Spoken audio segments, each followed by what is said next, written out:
मागील आठवड्यात राज्यभरामध्ये पावसाने धुमाकूळ घातला होता। मुंबई, रायगड, कोकण, पश्चिम महाराष्ट्र, विदर्भात या सर्वच भागांमध्ये पावसाने जोरदार हजेरी लावली होती।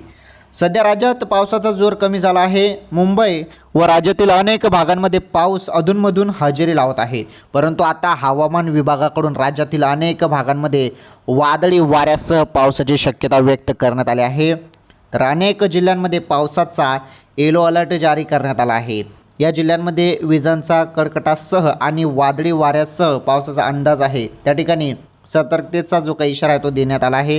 त्यामुळे आता पुन्हा वाढत्या उकाड्यापासून सुटका होणार आहे। तर पावसाचं वातावरण पुन्हा बनलेलं आहे आणि इथे आता पावसाने अजून जोर धरलेला आहे। ही सर्वात मोठी बातमी होती पावसासंदर्भात। तर आपण बघतच आहोत सर्वीकडे आता पावसाचं वातावरण झालेलं आहे। चला पटापट व्हिडिओला लाईक करा, या व्हिडिओला शेअर करा, चॅनलवर नवीन असल्यास चॅनल पण सबस्क्राईब करा।